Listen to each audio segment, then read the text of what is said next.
आसमान आज यूं क्यों कांप रहा है? हुदहुद, अपनी अनुपस्थिति का कारण बताओ। ऐ मेरे सरदार, मैंने एक रानी देखी है, शक्ति। कहो, इसे मेरे सामने कौन ला सकता है? हे ज्ञान के राजा, ये शक्ति केवल आपको ही दी गई है। मलिका बल्कीस, एक ऐसी शख्सियत जिसका नाम लेते ही सदियों पुरानी रहस्यमयी दास्तानें जाग उठती हैं। वो सिर्फ एक रानी नहीं थी, बल्कि उसकी असल हस्ती एक गहरा राज थी। कुछ लोग कहते हैं कि वो सिर्फ यमन की एक अजीम बादशाह थी, और कुछ इल्मी किताबें लिखती हैं कि वो आधी इंसान थीं और आधी जिन, एक ऐसी मखलूक जो दो अलग दुनिया के मिलन से पैदा हुई हो। चाहे इनमें सच्चाई कितनी ही हो, लेकिन एक बात तय है कि उसकी कहानी वहां से शुरू होती है जहां इबादत के मानी अलग थे, जहां ताकत और दावत का रंग और ही था। यमन का कदीम शहर सबा, वो जमीन जिसे देखकर लगता था कि जन्नत धरती पर उतर आई है। नहरें, बागात, खजूर, मसालों की खुशबू, तिजारत की रौनक और सोने सा चमकता वैभव। लेकिन इसी चमक के पीछे एक अंधेरा भी था। लोग सूरज को अपना इलाह मानते थे। हर सुबह जब पहली किरणें पहाड़ियों को छूती थीं, हजारों लोग सजदे में झुक जाते और इस आग के गोले के सामने सिर रखते थे। और इसी कौम के दिल में एक ऐसा तख्त था जिस पर बैठी थी मलिका बल्कीस, हिकमत, एहतियात और हैरत अंगीज दानिश की मालिक। बल्कीस की पैदाइश के किस्से उतने ही अजीब हैं जितनी उसकी शख्सियत। कुछ रिवायतों में आता है कि उसके वालिद यमन के एक ताकतवर बादशाह थे, जिनका निकाह एक ऐसी औरत से हुआ जो जिन्नात की नस्ल से ताल्लुक रखती थी। इस रिश्ते ने एक ऐसी औलाद को जन्म दिया जो इंसानी अक्ल से कहीं ज्यादा समझ रखती थी। वक्त गुजरता गया और वालिद की वफात के बाद बल्कीस ने तख्त संभाला। उसके आने से सबा की सल्तनत में नफासत, नज़्म व ज़ब्त और हिकमत का दौर चल पड़ा। लोग उसकी दानिश के कायल थे, दुश्मन उसकी चालाकी से खौफ खाते थे और दोस्त उसकी अक्ल की मिसालें देते थे। लेकिन इसी वक्त दुनिया के दूसरे कोने में एक और बादशाह था, हज़रत सुलेमान अलैहिस्सलाम, एक नबी जिनकी बादशाहत किसी इंसानी सल्तनत से कहीं आगे थी। उनके लश्कर में सिर्फ इंसान नहीं बल्कि परिंदे, दरिंदगी और जिन्नात भी शामिल थे। वो ऐसी सल्तनत थी जिसे देखकर इंसान की आंखें हैरत में जम जाए। एक दिन जब सुलेमान अलैहिस्सलाम अपने लश्कर का मुआयना कर रहे थे, उन्होंने गौर किया कि हुदहुद मौजूद नहीं।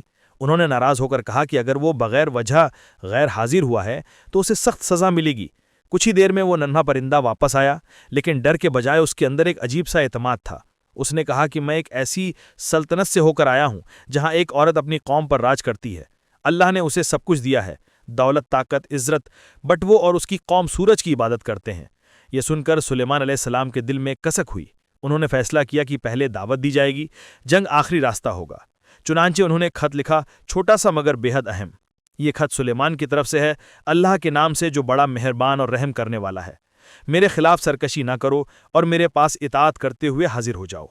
हुदहुद वो खत लेकर सबा के महल में पहुंचा। वहां बल्कीस अपने दरबार में बैठी थीं जब ये खत उनके हाथों में पहुंचा। खत पढ़ते ही पूरा महल खामोश हो गया। ये पैगाम था किसी आम बादशाह का नहीं, ये दावत थी एक ऐसी ताकत की तरफ जो इंसानों पर नहीं, दिलों पर हुकूमत करती है। बल्कि इसने तत्काल अपने वजीरों से मशविरा किया। एक वजीर ने घमंड से कहा कि हमारी फौजें दुनिया की सबसे मजबूत है, हम किसी परिंदा या खत से डरने वाले नहीं हैं। लेकिन बल्कीस ने ठंडे दिमाग से कहा कि जंग हमेशा बस्तियों को बर्बाद करती है, पहले समझना चाहिए कि यह पैगाम किस मंशा से आया है। उसने फैसला किया कि सुलेमान को तहाइफ भेजे जाएं।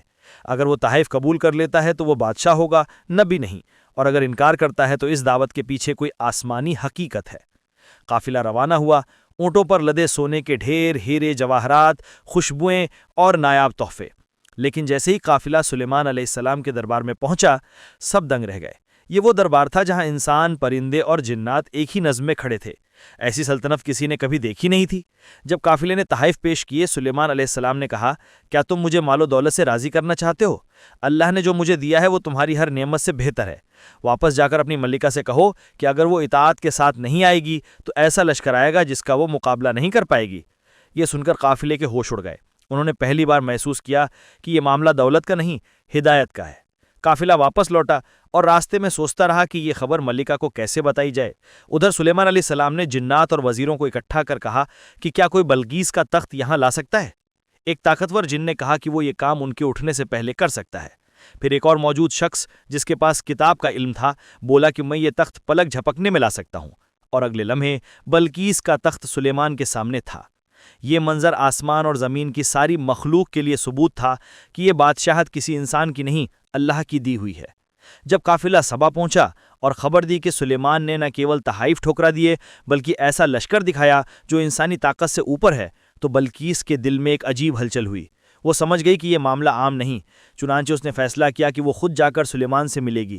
سفر شروع ہوا اور دنوں بعد وہ سلیمان کے دربار پہنچی۔ دربار کے اندر کا نظارہ دیکھ کر وہ دنگ رہ گئی۔ انسان، پرندے اور جنات ایک ہی ترتیب میں، نہ کوئی شور نہ افراتفری، بس ایک وقار اور سکون کا ماحول۔ سلیمان علیہ السلام نے اسے اس کا اپنا تخت دکھایا اور پوچھا، کیا یہ تمہارا تخت ہے؟ جواب دینے سے پہلے اس نے سوچا، یہ بالکل اس کا تخت تھا، مگر کچھ تفصیلات بدلی ہوئی تھیں۔ اس نے حکمت سے کہا، یہ میرے تخت جیسا ہی ہے۔ یہ جواب سلیمان کے دربار میں موجود سب لوگوں کے لیے ثبوت تھا کہ یہ عورت صرف رانی نہیں بلکہ بے حد سمجھدار ہے۔ پھر اسے اس شیشے کے محل میں لے جایا گیا جس کے فرش کے نیچے پانی بہتا نظر آتا تھا، بلکہ اس نے اسے اصل پانی سمجھ کر اپنا لباس اوپر کیا۔ سلیمان مسکرائے، یہ پانی نہیں، شیشہ ہے۔ یہ وہ لمحہ تھا جب اس کے دل سے پردہ ہٹ گیا۔ اس نے محسوس کیا کہ یہ پوری بادشاہت علم، حکمت اور اللہ کی قدرت پر کھڑی ہے۔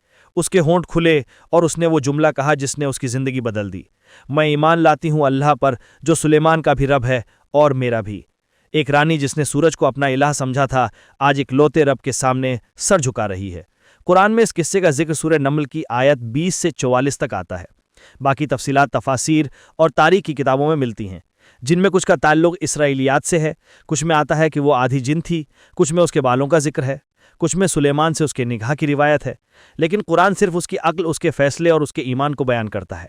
اصل سبق یہی ہے، دولت اور تخت کتنے ہی بڑے ہوں، آخر کار ہر دل اللہ کے سامنے جھکنے کے لیے ہی پیدا ہوا ہے۔